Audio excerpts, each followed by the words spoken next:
ఆ రోజు కేసీఆర్ గారిని అలుగునూరులో అరెస్ట్ చేస్తే మా నందాదేవి అక్క మాకు బొట్టు పెట్టి దీక్షకు పూలమాలేసి కూర్చోబెట్టిన ఫోటో బయట చూస్తే పాత రోజులు గుర్తొచ్చినాయి మా నందక్కను చూస్తే. అట్లా ఆ ఫోటోలన్నీ చూస్తుంటే నిజంగా ఆనాటి ఉద్యమ జ్ఞాపకాలన్నీ ఒక్కసారి నెమరేసుకున్నట్టు అనిపిస్తా ఉంది.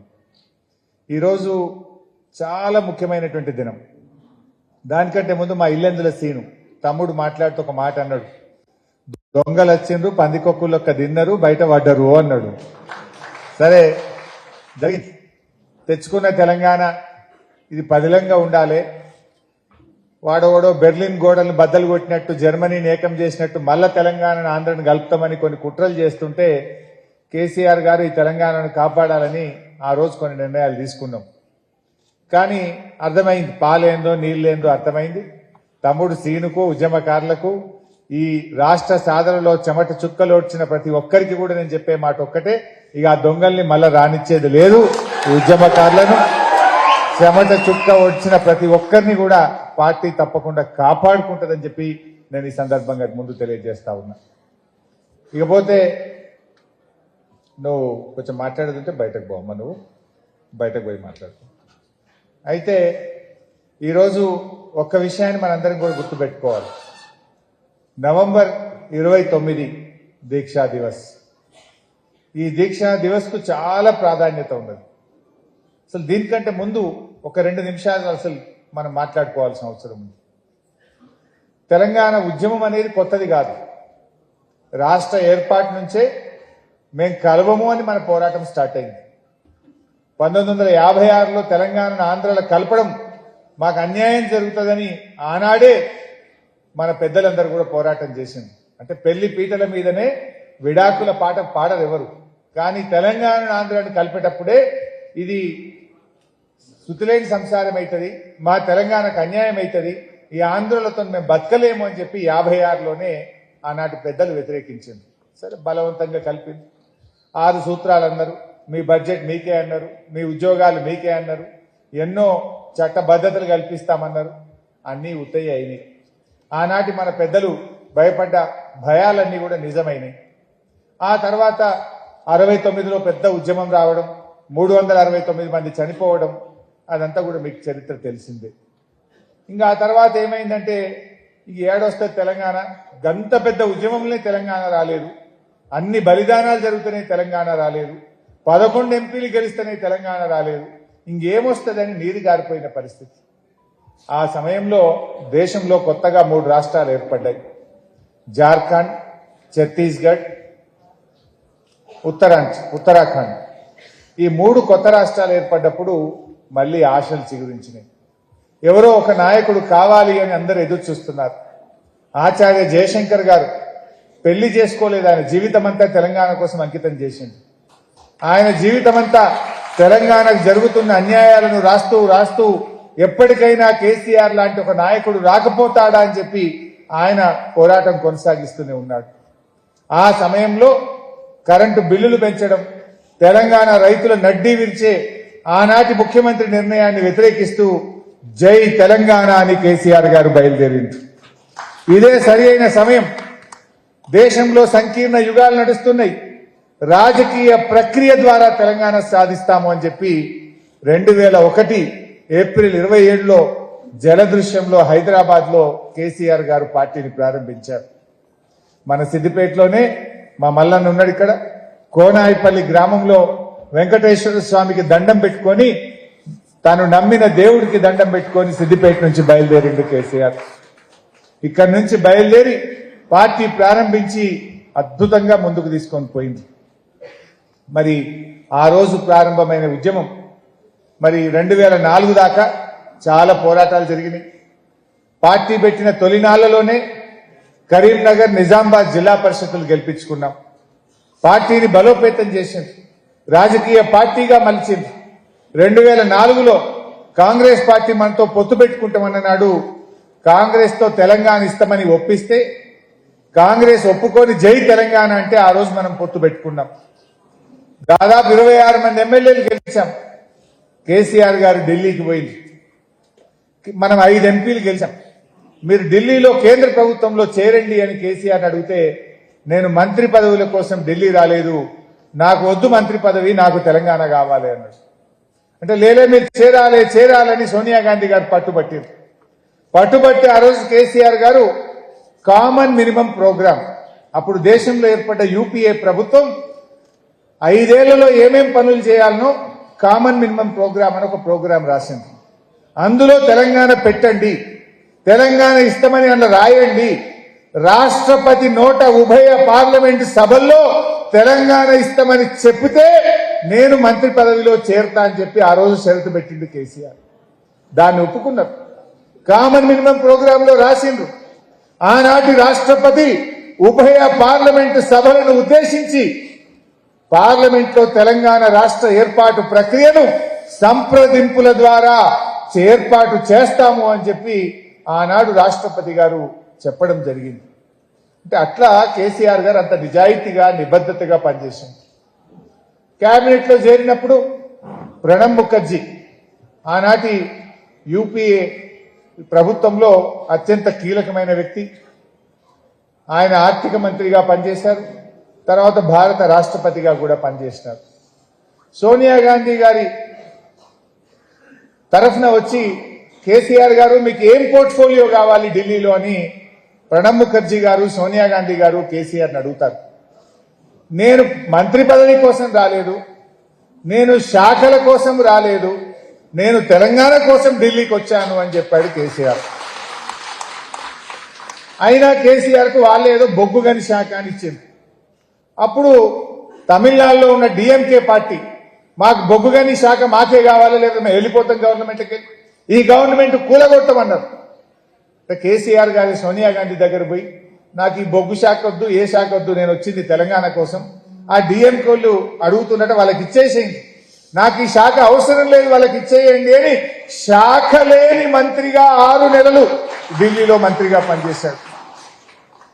అయితే ఈ విషయం నేను చెప్పడం కాదు, భారత రాష్ట్రపతిగా పనిచేసిన కాంగ్రెస్ పార్టీ అగ్రనాయకుడు ప్రణబ్ ముఖర్జీ గారు ఒక పుస్తకం రాశారు. ద కోయలిషన్ ఇయర్స్ అని ఒక పుస్తకం రాశారు ప్రణబ్ ముఖర్జీ గారు. ద కోయలిషన్ ఇయర్స్ అని రాష్ట్రపతిగా పనిచేసిన ప్రణబ్ ముఖర్జీ ఒక పుస్తకం రాశాడు. ఆ పుస్తకం 2017 సంవత్సరంలో విడుదలైంది.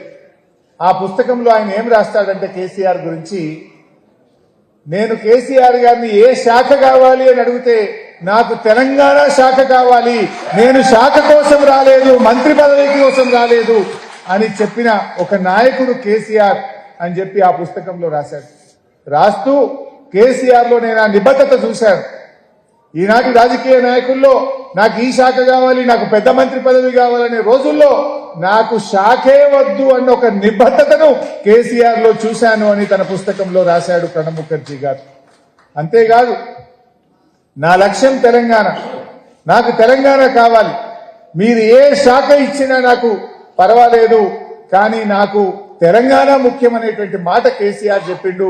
ఇది కేసీఆర్ లో ఉన్నటువంటి కమిట్మెంట్ అనేటువంటి మాట ప్రణబ్ ముఖర్జీ గారు తన పుస్తకంలో తాను రాసినటువంటి మాట. ఈ మాట అంటే అంత పోరాటం. ఇవాళ ఎవడెవడో కేసీఆర్ గురించి మాట్లాడుతున్నాడు, తలకు మాసినోడల్లా మాట్లాడుతుండు. నిజంగా కేసీఆర్ గారు అంత నిబద్ధతతో పనిచేయకపోతే ఇవాళ తెలంగాణ వచ్చినా? ఇప్పుడు నేను చెప్తున్న మాటలు మనం చెప్పుకున్నది కాదు, కాంగ్రెస్ పార్టీ అగ్రనాయకుడు భారత రాష్ట్రపతి ప్రణబ్ ముఖర్జీ చెప్పిన మాట. కేసీఆర్ నీతి, నిజాయితీ, నిబద్ధత గురించి ఆ రోజు ఆయన చెప్పిన మాట నేను ఈరోజు గుర్తు చేస్తా ఉన్నా. అయినా కాంగ్రెస్ పార్టీ ఏం చేసిందో మనకు తెలుసు. 2004 నుంచి 9 దాకా అధికారంలో కామన్ మినిమం ప్రోగ్రామ్ లో పెట్టింది, రాష్ట్రపతి నోట చెప్పింది. ఎన్నిసార్లు అడిగినా తెలంగాణ ఇవ్వకపోవడం. మేము అసెంబ్లీలో రాజశేఖర్ రెడ్డి గారిని అడిగేటోళ్ళం, ఏమైంది తెలంగాణ అంటే ఆయన అంటుండే 100 కోట్ల మంది ఒప్పుకుంటే తెలంగాణ అని రాజశేఖర రెడ్డి గారు మమ్మల్ని అవహేళన చేస్తుండే. మేము అసెంబ్లీలో గట్టిగా నిలదీస్తే ఏం తెలంగాణ అడుగుతున్నది ఇంతగానం, ఇయ్యడానికి ఏమన్నా సిగరెట్టా, బీడీయా అని రాజశేఖర రెడ్డి గారు మమ్మల్ని అవహేళన చేస్తా ఉండే. రకరకాలుగా అప్పట్లో ఏం మాట్లాడినా ఇదే రాజశేఖర రెడ్డి గారు ఆంధ్రాకు పోయి ఆంధ్ర ప్రజల్ని రెచ్చగొట్టిండు. హైదరాబాద్ వాళ్ళకి పాస్పోర్ట్ కావాలి, వీసా కావాలి, అని అక్కడ ఆంధ్ర ప్రజల్ని రెచ్చగొట్టే విధంగా మాట్లాడుతుండే. ఎన్నో అవమానాలు అయినా పోరాటం చేసిన మన పార్టీ మీద గెలిచిన ఎమ్మెల్యేలను ఆ రోజే రాజశేఖర రెడ్డి గారు బీఆర్ఎస్ పార్టీని లేకుండా చేయాలని, టీఆర్ఎస్ పార్టీని ఖతం చేయాలని మన ఎమ్మెల్యేలను కాంగ్రెస్ లో కలుపుకున్నాడు రాజశేఖర రెడ్డి గారు. అయినా కేసీఆర్ గారు అదే పోరాటం, అదే స్ఫూర్తితో ముందుకు పోయినాం. కాంగ్రెస్ ఇస్తానన్న తెలంగాణ ఇవ్వకపోతే కేసీఆర్ గారు కేంద్ర మంత్రి పదవికి రాజీనామా చేశారు. అయినా కాంగ్రెస్ లో చలనం రాలేదు. 2008లో కాంగ్రెస్ పార్టీకి బుద్ధి రావాలని, సోయి రావాలని ఎంపీ పదవులకు రాజీనామా చేసినాం. రాష్ట్రంలో కేసీఆర్ గారి ఆదేశంతో ఎమ్మెల్యే పదవులకు కూడా రాజీనామా చేసి మళ్లీ ఉద్యమంలోకి పోయినాం. గడ్డి పోచల్లాగా పదవులు త్యాగం చేసిన పార్టీ బీఆర్ఎస్ పార్టీ. ఆనాడు సిద్దిపేటలో దుబ్బాకలో రామలింగన్న, సిద్దిపేటలో నేను, మెదక్లో పద్మ గారు మన జిల్లాలో, కేసీఆర్ గారు కరీంనగర్ ఎంపీ. ఇట్లా ఎంతో మంది రాజీనామా చేసి మళ్లీ మళ్లీ ఉద్యమాన్ని రగిలించే ప్రయత్నం చేశాం. అన్ని ప్రయత్నాలు చేశాం. తర్వాత తెలుగుదేశం పార్టీ రాష్ట్రంలో అడ్డంగా ఉండే, జై తెలంగాణ అంటలేదు. అప్పుడున్న రాజకీయ అవసరాల్లో తెలుగుదేశం చేత కూడా జై తెలంగాణ అనిపించింది కేసీఆర్. తెలుగుదేశం కూడా ఆనాడు మనతో పొత్తు పెట్టుకొని మేము తెలంగాణకు అనుకూలమని తీర్మానం చేపించిండు రాజకీయంగా కేసీఆర్. ఎన్నికల్లో టీడీపీతో పొత్తు పెట్టుకున్నాం. మళ్ళీ ఎలక్షన్ అయిపోగానే వాళ్ళు కూడా మాట మార్చారు. అంటే ఎట్లయిపోయినాయి అంటే అన్ని పార్టీలు, బీజేపీ వాళ్ళు ఒక్క ఓటు 2 రాష్ట్రాలు అన్నారు. ఒక్క ఓటు 2 రాష్ట్రాలని కాకినాడ తీర్మానం చేసి మోసం చేసింది బీజేపీ. కాంగ్రెస్ పార్టీ టీఆర్ఎస్ తో పొత్తు పెట్టుకొని కామన్ మినిమం ప్రోగ్రామ్ లో పెట్టి రాష్ట్రపతి చేత చెప్పించి తెలంగాణ ఇస్తారని మోసం చేసింది కాంగ్రెస్ పార్టీ. తెలుగుదేశం పొత్తు పెట్టుకున్నప్పుడు ఎన్నికల ముందు జై తెలంగాణ, ఎన్నికలు అయిపోగానే నై తెలంగాణ. ఇట్లా అన్ని రాజకీయ పార్టీలు కూడా తెలంగాణను వాడుకున్నాయి. తెలంగాణను పేరు చెప్పి ఓట్లు వేయించుకొని తెలంగాణను మోసం చేస్తూ వచ్చినాయి. ఆ క్రమంలో 2009 తర్వాత ఉద్యమం కొత్త రూపు దాల్చింది. అప్పుడే సుప్రీంకోర్టులో ఒక ఆర్డర్ వచ్చింది, జడ్జిమెంట్ వచ్చింది. హైదరాబాద్ ఫ్రీ జోన్ అంటే హైదరాబాద్ లో ఉద్యోగాలు ఎవరన్నా చేయొచ్చు, ఆంధ్రోళ్ళందరూ రావచ్చు అని ఫ్రీ జోన్ చేస్తూ ఒక ఉత్తర్వులు వచ్చినాయి. అంటే మన హైదరాబాద్ మనకు కాకుండా పోతుంది. మన హైదరాబాద్ లో మన పిల్లలకు ఉద్యోగాలు రాకుండా పోతున్నాయి. మన హైదరాబాద్ లో మన ఉద్యోగస్తులకు రేపు ప్రమోషన్లు దొరికాయి, ఉద్యోగాలు దొరకకుండా పోతున్నాయని ఆనాడు హైదరాబాద్ ఫ్రీ జోన్ మీద పెద్ద ఎత్తున పోరాటానికి శ్రీకారం చుట్టిండు కేసీఆర్. ఆ క్రమంలోనే మనం సిద్దిపేటలో ఉద్యోగ గర్జనకు బీఆర్ఎస్ పార్టీ శ్రీకారం చుట్టింది. ఆ సందర్భంగా కేసీఆర్ గారు మన సిద్దిపేటకు వచ్చారు. అంబేద్కర్ భవన్, మనం కట్టుకున్న అంబేద్కర్ భవన్ మండల ఆఫీస్కి ఎదురుగా అంబేద్కర్ భవన్ ఉంటుంది. అందులో మీటింగ్ అయింది. అది అక్టోబర్ 12, 2009. అక్టోబర్ 12, 2009 అంబేద్కర్ భవన్ లో కేసీఆర్ గారు ఉద్యోగ గర్జన సన్నాహక సమావేశం జరుగుతూ ఉంటే దాంట్లో మాట్లాడుతూ ఒక మాట అన్నాడు. హైదరాబాద్ ఫ్రీ జోన్ కాదు, ప్రాణాలకు తెగించైనా సరే మన హైదరాబాద్ మనం కాపాడుకుందామని చెప్పుకుంటూ ఒక మాట అన్నాడు. ఆ నినాదమే ఇవాళ మొత్తం ఉద్యమం యొక్క రూపు మార్చింది. ఏంటిది? అవసరమైతే తెలంగాణ కోసం నేను ఆమరణ నిరాహార దీక్ష చేస్తాను అని ఎక్కడ చెప్పిండు? అది సిద్దిపేటలోని అంబేద్కర్ భవన్ లో చెప్పిండు. అక్టోబర్ 12, 2009 నాడు చెప్పిండు. చెప్పుకుంటూ కేసీఆర్ చచ్చుడో తెలంగాణ వచ్చుడో అని నినాదం ఇచ్చిండు. నేను ఆమరణ నిరాహార దీక్ష కూర్చోబోతున్నా, అయితే తెలంగాణ జైత్ర యాత్ర లేదంటే నా శవయాత్ర అని చెప్పి ఒక నినాదం ఇచ్చి కేసీఆర్ బయలుదేరి. సో అక్టోబర్ 12 నాడు ఒక నిర్ణయం తీసుకున్నాం. సిద్దిపేటలో హైదరాబాద్ ను మా హైదరాబాద్ మాకు దక్కాలి, హైదరాబాద్ ఫ్రీ జోన్ కాదు, హైదరాబాద్ 6వ జోన్ లో అంతర్భాగమని అక్టోబర్ 21వ తేదీన సిద్దిపేటలో పెద్ద ఎత్తున ఉద్యోగ గర్జన చెయ్యాలని చెప్పి నిర్ణయించాం. ఆనాడు స్వామి గౌడ్ గారు టీఎన్జీఓ అధ్యక్షుడిగా ఉండే, దేవి ప్రసాద్ గారు మన సిద్దిపేట జిల్లా ముద్దుబిడ్డ, ఆయన టీఎన్జీఓ రాష్ట్ర ప్రధాన కార్యదర్శిగా ఉండేవాడు. అద్భుతంగా ఆ ఉద్యోగ గర్జన అంచనాలకు మించి లక్షలాది మంది సిద్దిపేటకు వస్తే ఆ ఉద్యమం పెద్ద ఎత్తున లేచింది.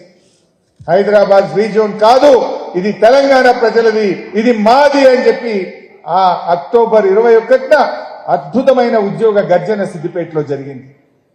దాని అనంతరమే కేసీఆర్ గారు ఆమరణ నిరాహార దీక్షకు డేట్ ప్రకటించింది. నవంబర్ 29వ తేదీ సిద్దిపేట కేంద్రంగా నేను ఆమరణ నిరాహార దీక్ష కూర్చుంటానని చెప్పి కేసీఆర్ గారు అనౌన్స్ చేసినారు. అయితే అల్గునూరులో కరీంనగర్ నుంచి సిద్దిపేటకు వచ్చి సిద్దిపేటలో ఆమరణ నిరాహార దీక్ష కూర్చోవాలి. మీరందరూ చూసింది ఆ రోజు.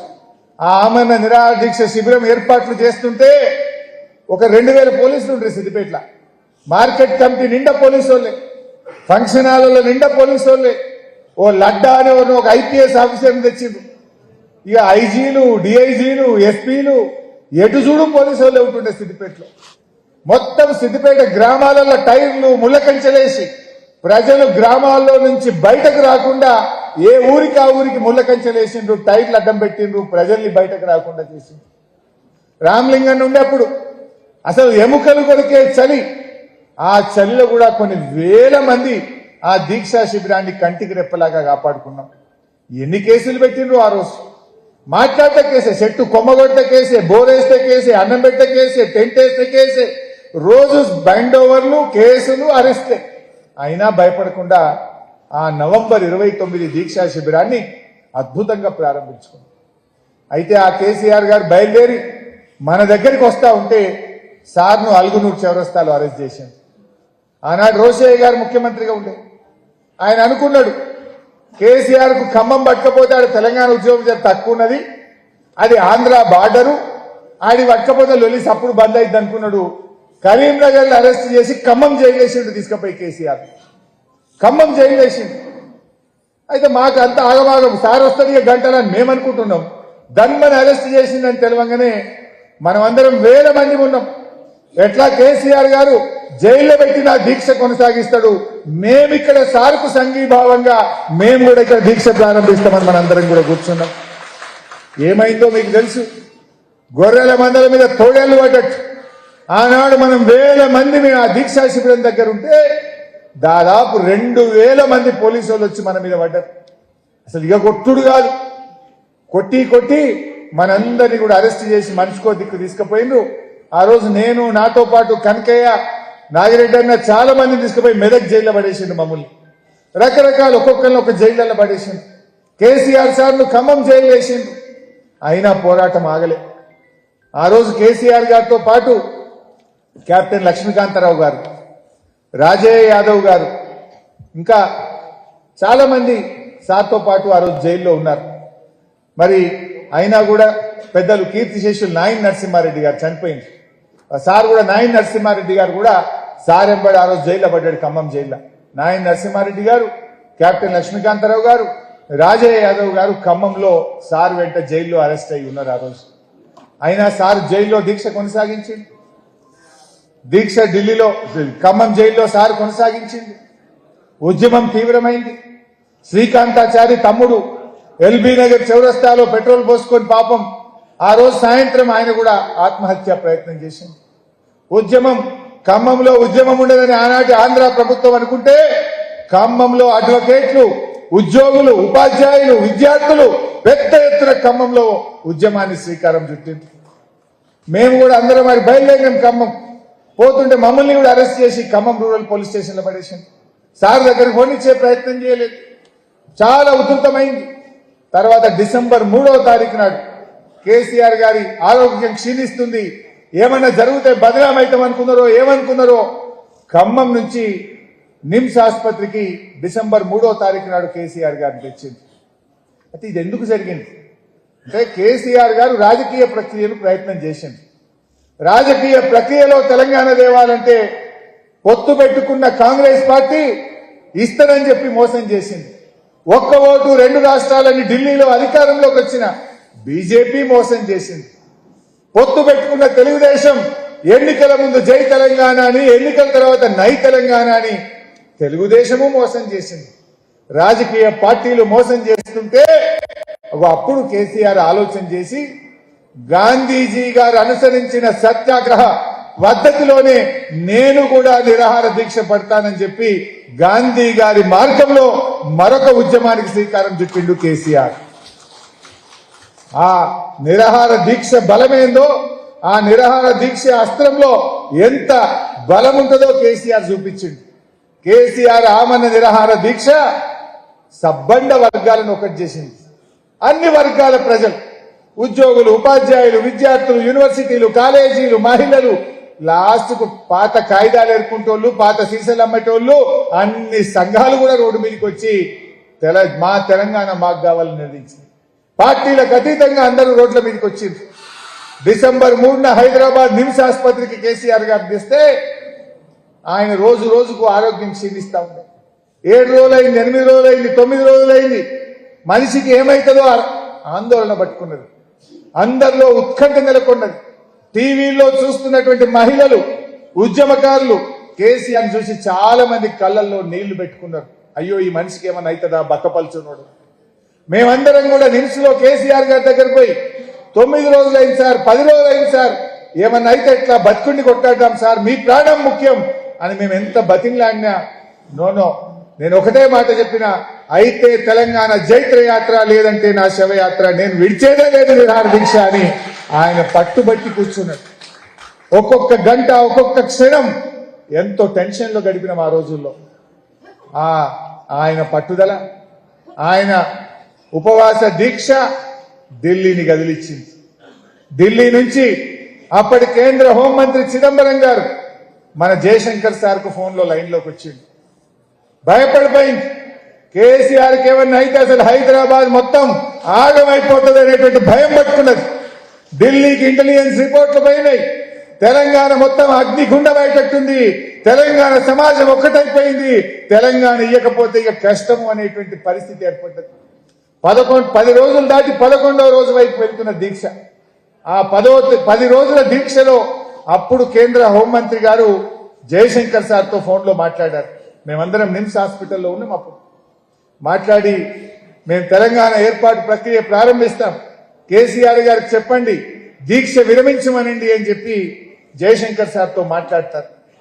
జయశంకర్ గారు వచ్చి కేసీఆర్ గారికి చెప్పారు, ఇట్లా ఫోన్ వచ్చింది సార్ అంటే, ఈ ఫోన్లు గీన్లు నేను నమ్మను, ప్రకటన రావాల్సిందే, ఢిల్లీ నుంచి కేంద్ర ప్రభుత్వం తెలంగాణ రాష్ట్ర ఏర్పాటు ప్రక్రియ ప్రారంభిస్తున్నామని చెప్పితే తప్ప నేను దీక్ష విరమించను అన్నాడు కేసీఆర్ గారు. మళ్ళీ జయశంకర్ సార్ ఢిల్లీకి మాట్లాడి 1, 2 సార్లు 3 సార్లు అయింది. ఏం ప్రకటన కావాలో మీరే రాసి పంపండి అని అడిగిండు ఆయన. ఎవరు? కేంద్ర హోంమంత్రి మన జయశంకర్ సారే రాసిండు ఆ ప్రకటన. తెలంగాణ రాష్ట్ర ఏర్పాటు ప్రక్రియ ప్రారంభిస్తున్నామని ఇంగ్లీష్ లో జయశంకర్ సార్ రాసిన పదాలను యూపీఏ ప్రభుత్వం అత్యవసర సమావేశం పెట్టి ఆ రోజు ఢిల్లీలో అర్ధరాత్రి పూట తెలంగాణ రాష్ట్ర ఏర్పాటు ప్రారంభిస్తున్నామనే ప్రకటన రాబట్టింది కేసీఆర్, టీఆర్ఎస్ పార్టీ, తెలంగాణ ఉద్యమకారులు, తెలంగాణ ప్రజలు. అది ఈ ఉద్యమం. నవంబర్ 29 దీక్ష దివస్ వెనుక ఇంత గొప్ప మంచి దినం, సుదినం. నిజంగా తెలంగాణ వచ్చిందంటే ఈ నవంబర్ 29 నాడు కేసీఆర్ ప్రారంభించిన ఆమరణ నిరాహార దీక్ష ఫలితం ఇవాళ తెలంగాణ రాష్ట్రం. ఆ తర్వాత కూడా చాలా జరిగినాయి, మీకు తెలుసు. డిసెంబర్ 9 తెలంగాణ వచ్చింది. తెలంగాణ అంతా పండగ చేసుకున్నది. ఏ ఊర్లో చూసినా బతుకమ్మ, దసరా, దీపావళి అన్ని పండుగలు కలిసి వస్తే ఎంత ఆనందమో, ఆ డిసెంబర్ 9 తెలంగాణ ప్రజల ఆనందానికి అవధులు లేవు. గొప్ప పండగ చేసుకున్నాం డిసెంబర్ 9. కానీ మన సంతోషానికి ఎక్కువ రోజులు లేవు. మళ్ళా ఆందోళన శురువు చేసింది. తెలంగాణ రాగానే ఆంధ్ర ఎమ్మెల్యేలంతా రాజీనామా పెట్టారు. తెలంగాణ వాపసు తీసుకోవాలి, తెలంగాణ నిర్ణయాన్ని వెనక్కి తీసుకోవాలని ఆంధ్రోళ్ళంతా రాజీనామాలు పెట్టింది. డిసెంబర్ 9 తెలంగాణ వచ్చింది. డిసెంబర్ 23వ తారీఖు నాడు ఇచ్చిన తెలంగాణ మళ్ళీ కాంగ్రెస్ వెనక్కి తీసుకున్నది. ఇచ్చిన తెలంగాణ కాంగ్రెస్ వెనక్కి తీసుకున్నది. తెలంగాణలో మళ్ళీ ఉద్యమం పెళ్లుబుకింది.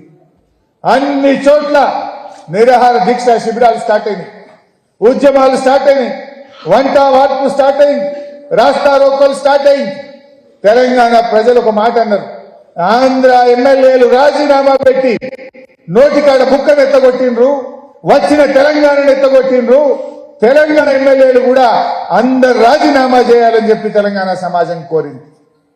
అప్పుడు రాజీనామా చేయమంటే ఇదే రేవంత్ రెడ్డి, ఇదే తెలుగుదేశం పార్టీలో ఉన్న వీళ్ళంతా రాజీనామాలు చేయమంటే వెన్ను చూపి పారిపోయింది. కానీ ఆ రోజు రాజీనామా చేసింది ఎవరు? మళ్ళా ఈ గులాబీ సైనికులు కేసీఆర్ నాయకత్వంలో గెలిచిన టీఆర్ఎస్ ఎమ్మెల్యేలే ఆ రోజు రాజీనామా చేసింది. బీజేపీలో ఇద్దరే గెలిచిండ్రు, ఒక ఆయన ఎండల లక్ష్మీనారాయణ, ఒక ఆయన కిషన్ రెడ్డి. ఇప్పుడు కిషన్ రెడ్డి కేంద్ర మంత్రి, రాష్ట్ర బీజేపీ అధ్యక్షుడు. రాజీనామా చేయలే కిషన్ రెడ్డి అంటే ఇక పోయి ఢిల్లీలో పడ్డాడుగా. ఈడుంటే అందరు అడుగుతుండని ఢిల్లీలో పడ్డాడు. పాపం ఎండల లక్ష్మీనారాయణ ఒకడే రాజీనామా చేసిండు, ఇద్దరిట్లో ఒకడే చేసిండు. ఇప్పుడున్న బీజేపీ అధ్యక్షుడు కిషన్ రెడ్డి తెలంగాణ కోసం రాజీనామా చేయమంటే నేను చెయ్య అన్నాడు. ఇక ఈ రేవంత్ రెడ్డి ఇవాళ ముఖ్యమంత్రి రేవంత్ రెడ్డి ఆనాడు తెలుగుదేశంలో గెలిచిన ఎమ్మెల్యేలు రాజీనామా చేయవయ్యా అంటే కొంతమంది జిరాక్స్ కాగితాలు ఇచ్చిండ్రు స్పీకర్ కు. ఈ రేవంత్ రెడ్డి జిరాక్స్ కూడా ఇయ్యలేదు.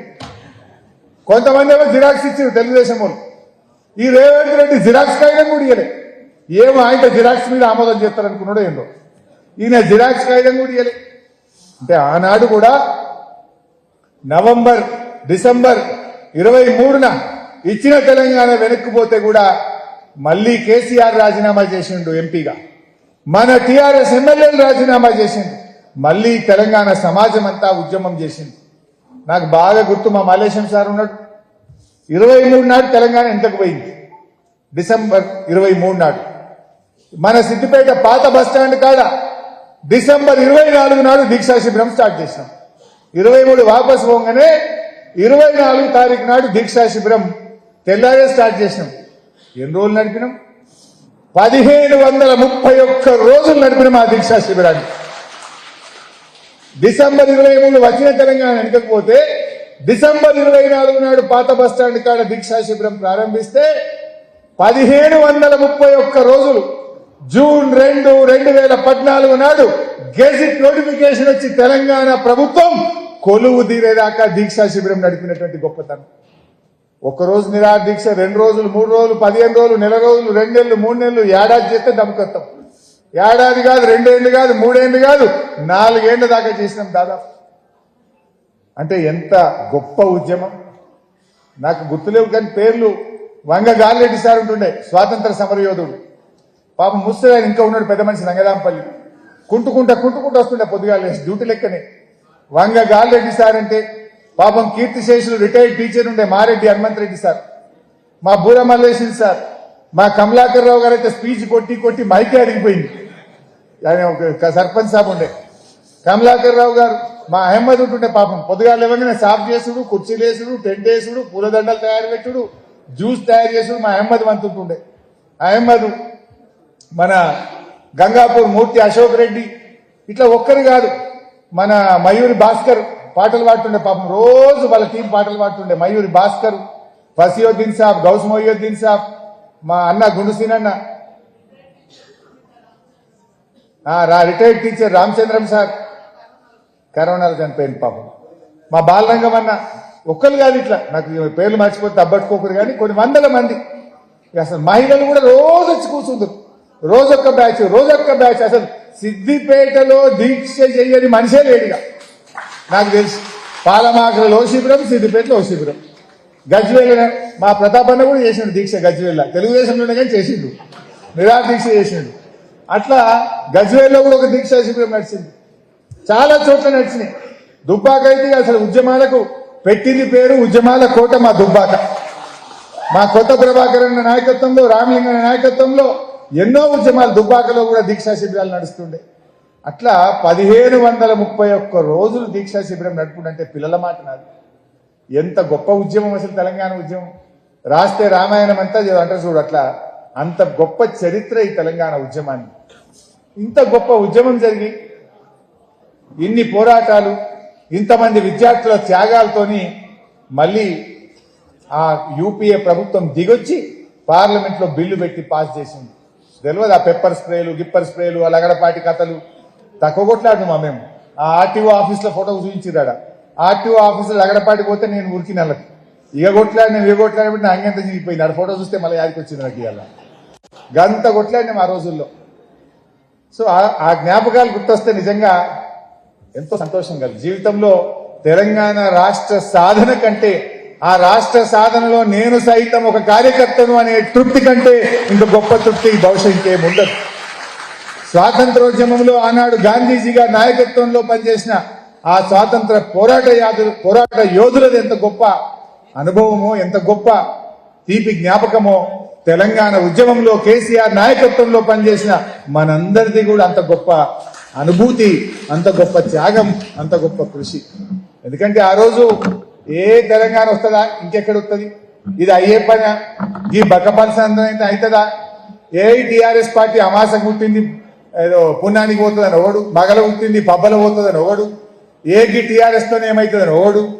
అటువంటి టీఆర్ఎస్ పార్టీ తెలంగాణ సాధించి ఎంత అద్భుతంగా కేసీఆర్ గారు తీర్చిదిద్దారో ఇవాళ మనం గుర్తు చేసుకోవాలి. ఈ రేవంత్ రెడ్డి ఈయన ఒకనాడు జై తెలంగాణ అన్నాడా, రాజీనామా పెట్టిండా, ఈయన ఒక్క కేసు ఉన్నది ఆయన మీద? కేసీఆర్ మీదనో, నా మీదనో, మా ప్రభాకర్ అన్న మీదనో, మా చచ్చిపోయిన లింగన్న మీదనో అసలు ఎన్ని కేసులు? 350 400 పోలీస్ స్టేషన్ల కేసులు ఉంటుండే మా మీద. ఎన్ని రైల్వే కేసు, ఈ కేసు, ఆ కేసు. మీలో కూడా చాలా మంది మీద 10 కేసులు 20 కేసులు అయిన వాళ్ళే మీరందరూ కూడా. ఈడ ఉన్న ప్రతి ఒక్కరి మీద కేసు అయిన వాళ్ళమే. ఈ రేవంత్ రెడ్డి అంటే ఏమన్నా జై తెలంగాణ అన్నాడా? ఒక కేసు అయిందా? ఒకనాడు రాజీనామా పెట్టిండా? ఒక్కనాడు అమరుల దగ్గరికి పోయి 4 పూలు పెట్టి అమరులకు జోహార్ అన్నాడా ఈ మనిషి? ఓ పూలు పెట్టినోడు కాదు, ఓ జై తెలంగాణ అన్నోడు కాదు, ఓ రాజీనామా చేసినోడు కాదు. ఈయన కూడా ఇలా పెద్దగా మాటలు మాట్లాడబట్టే కేసు అయింది, ఓటుకు నోటు కేసు అయింది, దొంగ కేసు అయింది, తెలంగాణ ఉద్యమ కేసు లేదు. అయితే ఈయన అంటాడు, ఇంకా ఈయన అంటాడు కేసీఆర్ ఆనవాళ్ళు లేకుండా చేస్తారట. ఏం చేస్తావు కేసీఆర్ ఆనవాళ్ళు లేకుండా చేస్తా అంటే? నవంబర్ 29 అలుగునూరు చౌరస్తా కరీంనగర్ లో కేసీఆర్ ను అరెస్ట్ చేసిన ఆనవాళ్లు లేకుండా చేస్తావా? ఖమ్మం జైల్లో కేసీఆర్ ను 3 రోజులు పెట్టిన ఆనవాళ్లు లేకుండా చేస్తావా? డిసెంబర్ 9 నాడు తెలంగాణ రాష్ట్ర ప్రకటన సాధించిన ఆనవాళ్లు లేకుండా చేస్తావా? ఏ ఆనవాళ్లు లేకుండా చేస్తావు? అసలు ఆనవాళ్లు లేకుండా చేస్తా అంటూ జూన్ 2, 2014 నాడు తెలంగాణ రాష్ట్ర ముఖ్యమంత్రిగా తెలంగాణను సాధించి ప్రమాణ స్వీకారం చేసిన ఆనవాళ్లను చరిత్రను మలిపేస్తావా? ఏం మలుపుతావు నువ్వు? కేసీఆర్ లేని తెలంగాణ ఉందా? కేసీఆర్ లేకపోతే నవంబర్ 29 లేదు, కేసీఆర్ లేకపోతే డిసెంబర్ 9 లేదు, కేసీఆర్ లేకపోతే జూన్ 2 లేదు, కేసీఆర్ లేకపోతే తెలంగాణ రాష్ట్రం లేదు. ఇవాళ ఇంత గొప్పగా కేసీఆర్ చేస్తే ఈయన ఆనవాళ్ళు మలుపుతా అంటాడు. అవును, నీ మరక తెలంగాణ ఉద్యమంలో నీ మరకను మలిపేయలేవు రేవంత్ రెడ్డి, గుర్తుపెట్టుకో. జై తెలంగాణ మీద తుపాకీ పట్టుకొని బయలుదేరిన మరక నిన్ను ఎప్పుడూ వెంటాడుతూనే ఉంటది. తెలంగాణ ఉద్యమంలో రాజీనామా చేయకుండా వెన్ను చూపిన మరక నిన్ను వెంటాడుతూనే ఉంటది. ఒక్కనాడు అమరులకు 2 పువ్వులు పెట్టని మరక నిన్నెప్పుడు వెంటాడుతూనే ఉంటుంది. కానీ ఒక్కటి గుర్తుపెట్టుకో, నీ మాటలు ఎన్ని మాట్లాడినా కేసీఆర్ కీర్తిని నువ్వు తుడిసేయలేవు. ఈ తెలంగాణ రాష్ట్రం ఉన్నంత కాలం కేసీఆర్ పేరు చరిత్రలో ఎప్పుడూ నిలిచే ఉంటుందని చెప్పి కూడా నేను ఈ సందర్భంగా తెలియజేస్తా ఉన్నా. ఇకపోతే మనం ఎన్నో గొప్ప కార్యక్రమాలు జరిగాయి. తెలంగాణ రాష్ట్రం సాధించినాక ఈ రాష్ట్రం దేశంలో అభివృద్ధిలో అగ్రగామిగా నిలిపిండు కేసీఆర్. పర్ క్యాపిటల్ ఇన్కంలో, జిఎస్డిపిలో, త్రాగునీటి సమస్య పరిష్కారం చేయడంలో, 1,31,00,000 మెట్రిక్ టన్నుల వడ్లు ఒక్కొక్క కాలానికి పంట పండించడంలో, నిరంతరాయ విద్యుత్ సరఫరాలో దేశానికి దిక్సూచిగా కేసీఆర్ నిలిపిండు. మరి సరే, దురదృష్టం కాంగ్రెస్ పార్టీ అధికారంలోకి వచ్చింది. ఏం జరుగుతుందో మనం చూస్తున్నాం. ఏమున్నది? ప్రజలకు ఎన్నో మాటలు చెప్పింది. 6 గ్యారంటీలు అన్నారు, 100 రోజుల్లో ఇస్తామన్నారు. ఆ రోజు మనం ఎల్ఆర్ఎస్ తెస్తే ఎల్ఆర్ఎస్ పథకాన్ని ఆ రోజు ఎల్ఆర్ఎస్ పథకం తెస్తే లేలే ఎల్ఆర్ఎస్పీలు పైసలు తీసుకుంటారంటే మేము వస్తే ఫ్రీగా చేస్తామన్నారు. ఇప్పుడు చేసిండ్రా? ముక్కు పిండి ఎల్ఆర్ఎస్పీ ఇలా డబ్బులు వసూలు చేస్తున్నారు. అన్ని డబుల్ గేమ్, అన్ని అబద్ధాల మాటలు మాట్లాడుతూ ఇవాళ చేస్తా ఉన్నారు. ఏ నిర్ణయం కూడా ఒకటి లేదు. ఫార్మాసిటీ రద్దు అన్నాడు, ఇప్పుడేమో ఫార్మాసిటీ ఉంటది అంటాడు. హైదరాబాద్ లో 10 గంటలకే దుకాణాలు బంద్ అన్నాడు, లేలే 1 గంట దాకా ఉంటది అన్నాడు. మొన్న గిరిజనులు కొట్టిన దెబ్బకు లగచర్లలో ఇవాళ వెనక్కు తగ్గిండు. మొన్నటిదాకా ఏమన్నాడు? లగచర్లలో ఫార్మాసిటీ కాదు ఇండస్ట్రీ కడతా అన్నాడు. ఇప్పుడు గిరిజనులు తిరగబడితే ఇవాళ లగచర్ల భూసేకరణ నోటిఫికేషన్ ను రద్దు చేస్తున్నాడు ఇవాళ రేవంత్ రెడ్డి. అట్లా అన్నిట్లలో ఆగమాగమే, ఏ నిర్ణయం కూడా సరిగా లేదు. మెట్రో రైలు రద్దంటాడు, ఫార్మాసిటీ రద్దంటాడు, ఇప్పుడు లగచర్ల కూడా రద్దయింది. హైడ్రా హైడ్రా అన్నాడు, పేదల ఇల్లు కూల్చిండు. ప్రజలు తిరగబడితే లేదా ఎగొలగొట్టం కొత్తవి మాత్రం అర్థం పాతవి కొట్టము అంటాడు. మూసీ మూసీ అన్నాడు, మూసీలో పేదలు తిరగబడితే ఆడ కూడా వెంటకు తగ్గిండు. అంటే అన్ని ఆగమాగమే. 100 రోజుల్లో 6 గ్యారెంటీలు అన్నారు, కొత్త ఇచ్చినవి అయితే ఏమీ లేవు. హైదరాబాద్ లో అంటుండు, మన వరంగల్ అన్నాడు, ప్రజలు ఏం కోల్పోయిండు, నేను అన్ని చేసిందట. ఏం కోల్పోయిండు? నువ్వు వచ్చినాక రైతు బంధు కోల్పోయింది, నువ్వు వచ్చినాక మా అక్క చెల్లెలు బతుకమ్మ చీరలు కోల్పోయింది, నువ్వు వచ్చినాక మా అక్క చెల్లెలు దావకానకు పోతే కేసీఆర్ కిట్ కోల్పోయిండ్రు, న్యూట్రిషన్ కిట్ కోల్పోయిండ్రు మా అక్క చెల్లెలు. నువ్వు వచ్చిన తర్వాత అన్ని పోవుడే, బస్సు తప్ప అంత తుస్సే మా చెల్లె అన్నట్టు, అంత తుస్సే. ఏం చేసినావు నువ్వు? ఆ బస్సులు కూడా సంఖ్య తగ్గించినావు. రోజుకు 4 ట్రిప్లు వస్తే ఇప్పుడు 2 ట్రిప్లే అవుతుంది. బస్సుల సంఖ్య తగ్గించి కూడా విద్యార్థులకు పేదలకు ఇవాళ గోస ఉంచుకుంటున్నటువంటి పరిస్థితి ఉన్నది. అయినా మనందరం కూడా ఒకటే, మనం ఇవాళ ఏనాటికైనా ఈ తెలంగాణ మీద కేసీఆర్ గారికో మనకుండే ప్రేమ ఈ కాంగ్రెస్ వాళ్ళకో ఇంకో పార్టీకి ఉంటుందా? ఎందుకంటే పోరాడి తెలంగాణ తెచ్చిన వాళ్ళం, పేగులు దిగదాక కొట్లాడి తెలంగాణ తెచ్చిన వాళ్ళం, చావు నోట్లో తలబెట్టి తెచ్చినోడు కేసీఆర్ తెలంగాణ. ఈ కేసీఆర్ కున్న ప్రేమ ఈ కాంగ్రెస్ వాళ్ళకో ఇంకోలకో ఉండదు. అందుకే మనం డెఫినెట్ గా ఈ స్ఫూర్తితో ముందుకు పోదాం. ఇవాళ కేసీఆర్ దీక్షా దివస్ స్ఫూర్తిలో మనం కూడా ఒక సంకల్ప దీక్ష తీసుకుందాం. ఏమని సంకల్పం? ఈ ప్రజా వ్యతిరేక కాంగ్రెస్ ప్రభుత్వాన్ని గద్దెదించేదాకా ఆనాటి తెలంగాణ ఉద్యమ స్ఫూర్తితో అందరం ఒక్కటై కదులుదాం. ఈ ప్రజా వ్యతిరేక నిర్ణయాలను, ప్రజల కష్టాలను ఎప్పటికప్పుడు బీఆర్ఎస్ పార్టీ పోరాటది, ప్రజలకు అండగా నిలబడుతుంది. లగచర్ల ఇవాళ బీఆర్ఎస్ పోరాట ఫలితం ఇవాళ వాళ్ళు నోటిఫికేషన్ రద్దు చేసుకున్నారు. హైడ్రా ఆగిందంటే బీఆర్ఎస్ పోరాట ఫలితం ఇవాళ హైడ్రా బంద్ చేసుకున్నది ఈ ప్రభుత్వం. అట్లనే మనం రైతుల పక్షాన, మహిళల పక్షాన, విద్యార్థుల పక్షాన, యువకుల పక్షాన, నిరుద్యోగుల పక్షాన ఈ ప్రజా వ్యతిరేక నిర్ణయాలు తీసుకుంటున్న ఈ కాంగ్రెస్ పైన పోరాడదాం. దీక్షా దివస్ పూర్తిగా మనందరం కూడా కొత్త ఉత్సాహంతో, ఆనాటి ఉద్యమ స్ఫూర్తితో ముందుకు సాగుదాం. మళ్ళీ మన బీఆర్ఎస్ ప్రభుత్వాన్ని తెచ్చుకుందామని మీ అందరికీ కూడా మనవి చేస్తూ, జై తెలంగాణ, జై తెలంగాణ.